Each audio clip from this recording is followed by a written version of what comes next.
In a gloomy crypt of the royal palace of Madrid, between silver candelabras and crimson velvet curtains, rests what they say is one of the most intimate and disturbing secrets of the European monarchy. It is not a treasure, nor a lost crown, not even the mummified heart of some holy king. It is something much more personal. According to rumors that have circulated through palace halls for more than 2 centuries, when Fernando VII of Spain died in 1833, a specific part of his anatomy was extracted and preserved in a glass jar filled with alcohol. We are not talking about his viscera or his brain, but about his male reproductive organ.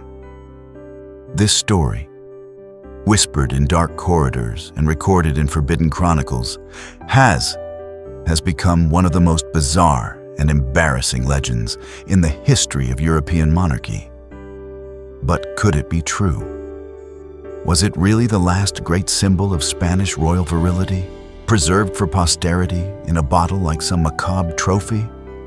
And why, out of all the kings of Europe, was it precisely Fernando VII who ended up being remembered not for his military conquests or political reforms, but for the supposed fate of his genitals? To understand this grotesque and fascinating story, we must dive into the life of one of the most controversial and despised monarchs in Spanish history.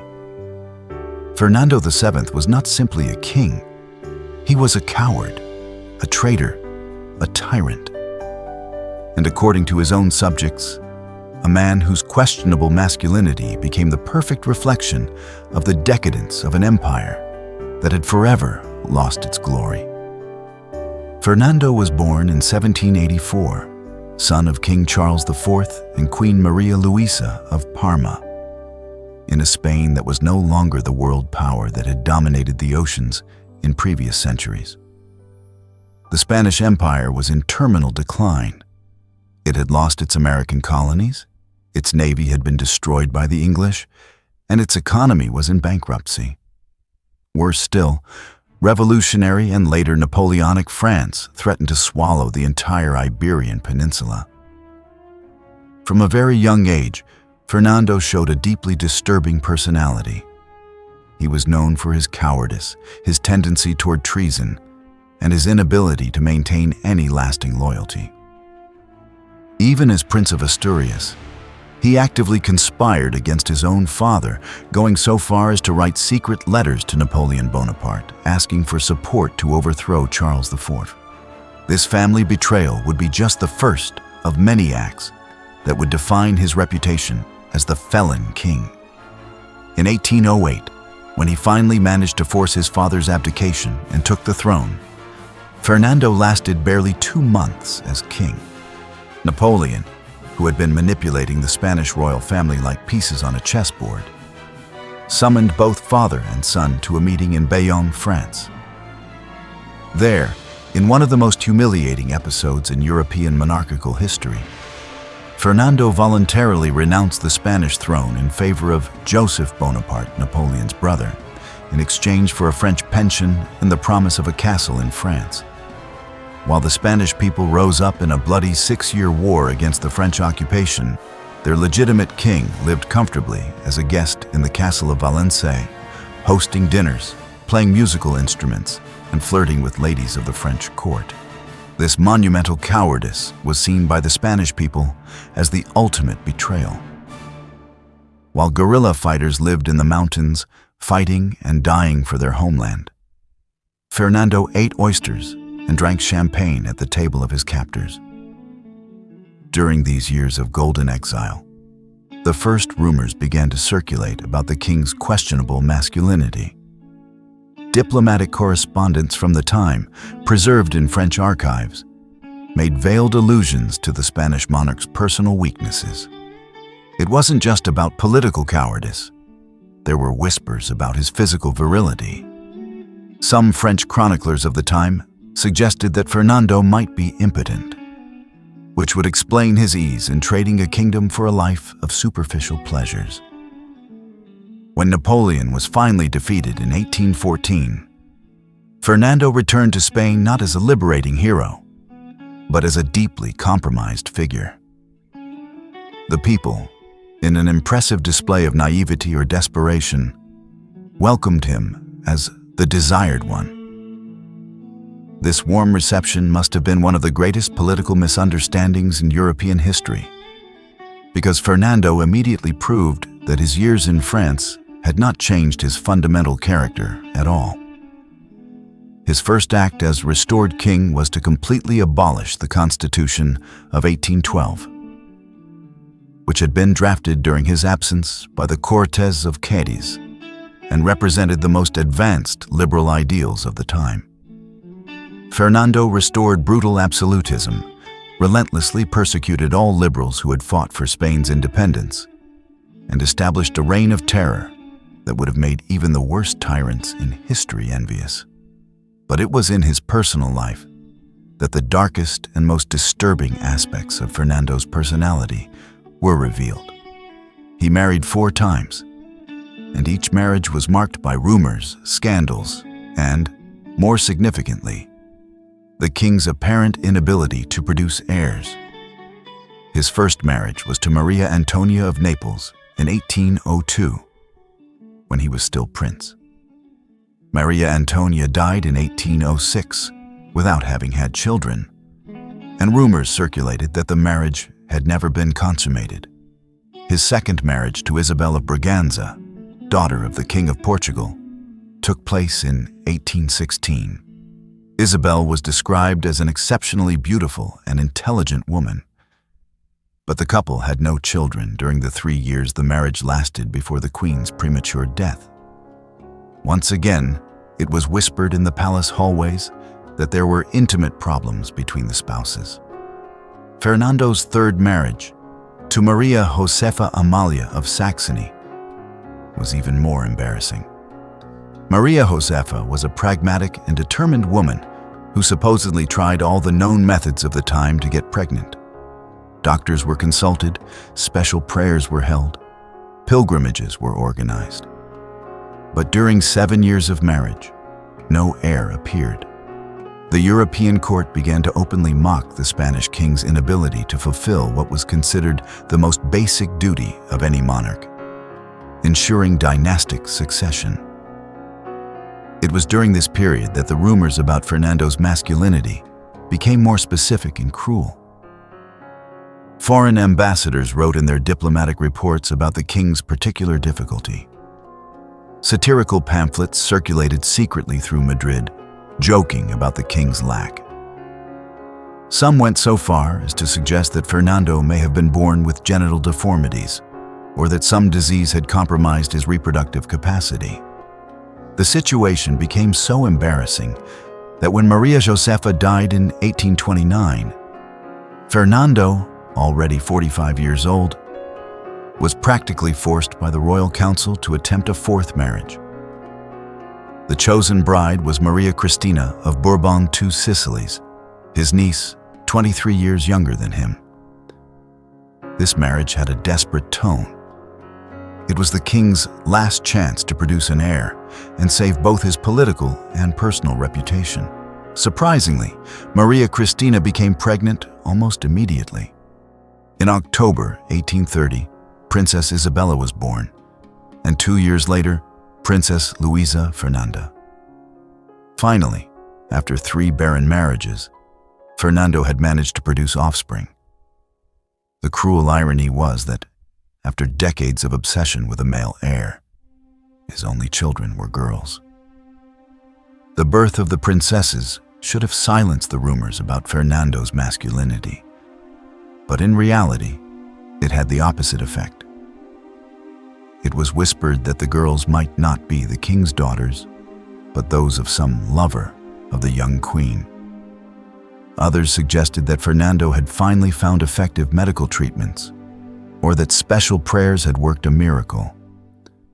The most malicious rumors insinuated that the king might have used artificial methods, a scandalous idea at the time, but one that showed just how far his reputation had deteriorated. During the last years of his reign, Fernando became an increasingly pathetic and hated figure. His health rapidly declined. He suffered from gout, chronic digestive problems, and an obesity that frequently confined him to bed. His always volatile temperament became completely unpredictable. He alternated between deep depression and tyrannical outbursts that terrified the court.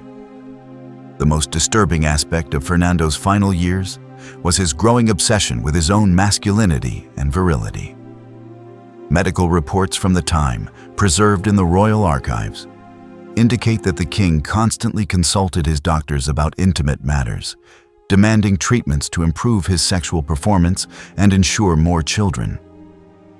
He consumed all kinds of supposed aphrodisiac potions and elixirs, from powdered rhinoceros horn to extracts of exotic plants imported from the American colonies. This fixation with his virility seemed directly connected to his growing political paranoia. Fernando had always been an insecure king, but in his final years, he developed a morbid obsession with the idea that his enemies questioned not only his political authority, but his fundamental masculinity. He interpreted any criticism of his government as a personal attack on his virility and responded with brutality that shocked even by the standards of the time. In September 1833, Fernando fell seriously ill. His doctors diagnosed a combination of acute gout, kidney problems, and what would today likely be identified as advanced diabetes. For months, he agonized in a bed in the royal palace, alternating between feverish delirium and terrifyingly lucid moments in which he showed full awareness of his approaching death. It was during this prolonged agony that Fernando made a decision that would become the most memorable aspect of his entire reign.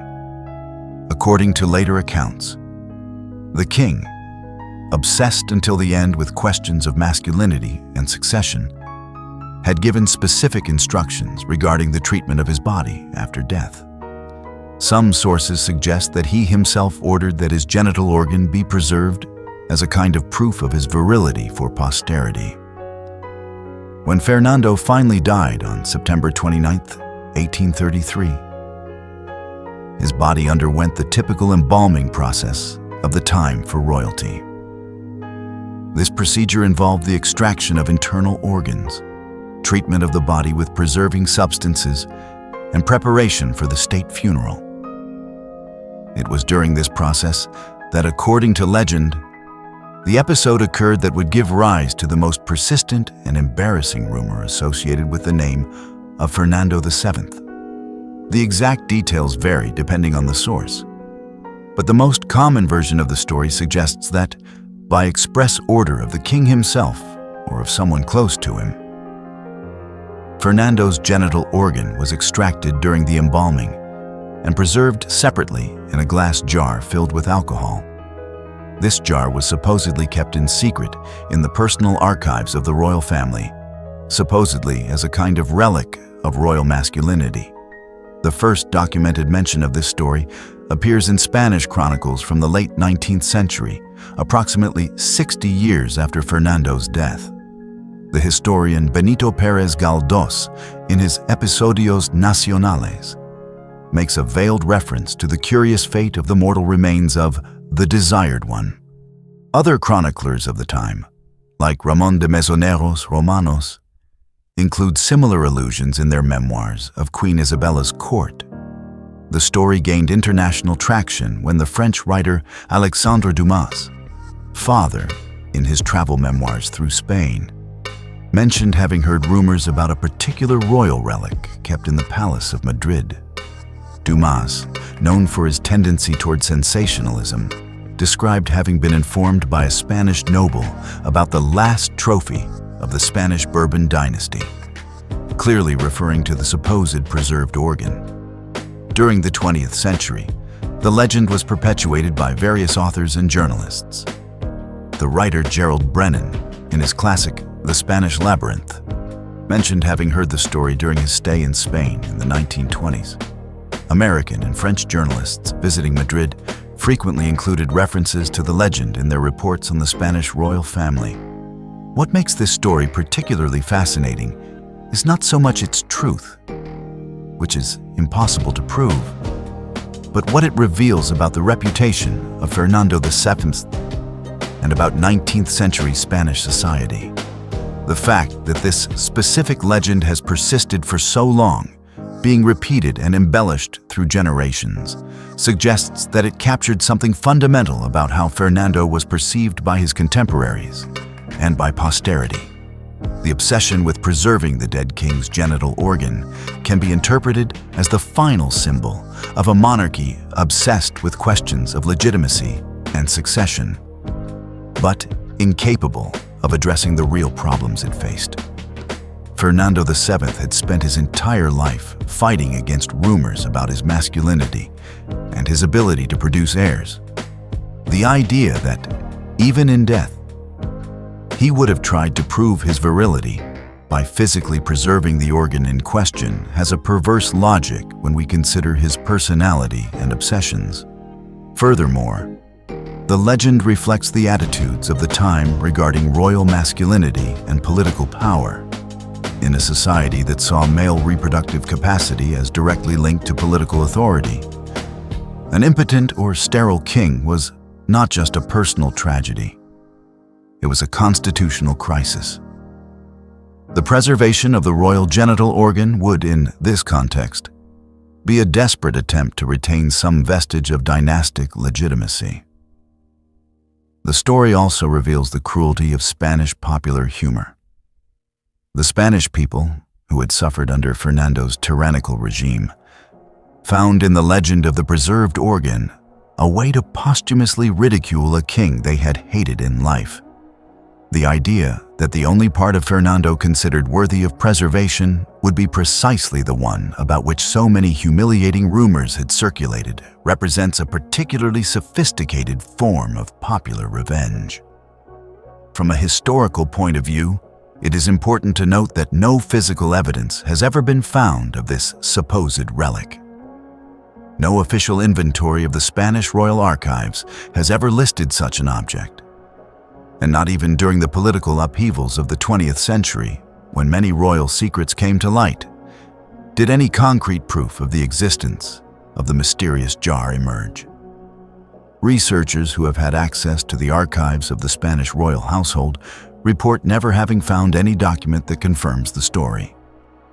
Similarly, none of the successive Spanish kings ever made any reference to the supposed relic, something that would be expected if it truly existed and were considered important for the dynasty.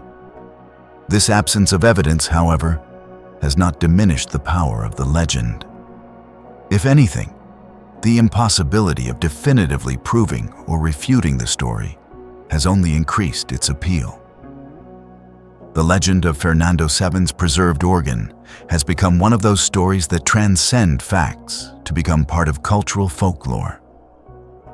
During the Spanish Civil War and the subsequent Franco dictatorship, the legend took on new political meanings. Republicans and communists used the story as an example of the monarchy's decadence and ridiculousness, while monarchists tried to suppress or discredit it. Franco himself, obsessed with questions of masculinity and authority, was said to hate any mention of the story and tried to eliminate it from official history books. Ironically, it was during the democratic period after Franco's death that the legend gained new life. Historians and journalists, finally free to explore previously censored aspects of Spanish history, rediscovered and popularized the story. Popular history books, TV programs, and even films made references to the legend, ensuring it would continue to be part of Spanish cultural consciousness. The persistence of this particular story also reflects changes in social attitudes toward sexuality and power. In the 21st century, the idea of a king obsessed with his virility to the point of preserving his genital organ after death does not just seem strange. It seems deeply pathological. This change in perspective has transformed Fernando VII from a possibly tragic figure into a genuinely grotesque one. From a psychological point of view, the legend offers fascinating insights into the nature of absolute power and its distortions. Fernando VII exemplifies what happens when someone with unlimited power develops personal obsessions. Those obsessions inevitably become matters of state. His fixation on his own masculinity was not just a personal neurosis. It was something that affected Spain's domestic and foreign policy. The comparison with other European monarchs of the time is revealing. Louis XI of France, a contemporary of Fernando, also faced rumors about his sexuality and his ability to have children. But he managed to maintain his royal dignity and never became the subject of such humiliating legends. The difference may lie in the fact that Louis XI, despite his limitations, was respected for his intelligence and political skill, while Fernando was universally despised for his cowardice and betrayal. The story of the supposed preserved organ also illustrates how 19th century European monarchies were struggling against social and political changes that were rendering many of their traditions and justifications for power obsolete. Fernando's obsession with proving his physical masculinity reflected an instinctive understanding that royal authority was being questioned at fundamental levels. In terms of historical legacy, the legend achieved something that none of his actual policies ever did. It made Fernando VII truly memorable. While his administrative reforms, military decisions, and economic policies are known only to specialists, the story of his supposed preserved organ is known to anyone with a casual interest in Spanish history. This final irony, that a king who spent his life obsessed with his reputation and legacy ended up being remembered mainly for a humiliating legend about his genitals, represents perhaps the cruelest revenge that history could have exercised on Fernando VII. He wanted to be remembered as a great absolute monarch. Instead, he is remembered as the king whose sexual organ was supposedly preserved in a jar. The legend also serves as a grim reminder about the fragility of royal dignity and how quickly a reputation can turn into ridicule. Fernando VII died believing he had restored Spanish absolutism and guaranteed the future of the Bourbon dynasty. In reality, his daughter Isabella would be overthrown by a revolution barely 35 years later, and the Spanish monarchy would face existential crises throughout the 20th century. Today, nearly 2 centuries after the death of Fernando VII, the story of his supposed preserved organ continues to circulate on the internet, in popular documentaries, and in alternative history books. It has become a permanent part of European royal mythology, alongside other legends like the alleged hemophilia of the Romanovs, the madness of George III of England. Whether the story of Fernando VII's preserved organ is fact or not will probably never be known. The Spanish royal archives keep their secrets, and many documents were lost or destroyed during the political turmoil of the 19th and 20th centuries. But perhaps the factual truth is less important than the symbolic truth that the legend represents. The story of the king with the most controversial member in Europe is, fundamentally, a parable about power, masculinity, and the futility of human vanity. Fernando VII dedicated his life to trying to prove his virility and authority, only to become an object of ridicule to posterity. If his organ was indeed preserved in a jar, it would be merely the final physical symbol of a life wasted on empty obsessions and unnecessary cruelties. In the end, the legend of Fernando VII reminds us that history has a cruel way of humiliating those who care most about their own greatness. The king who feared ridicule for his lack of masculinity became exactly that. Not because he was preserved in a jar, but because his personality and actions revealed a poverty of spirit that no physical display of virility could ever mask. History can never be embalmed, It always finds a way to reveal the truth about those who try to control it.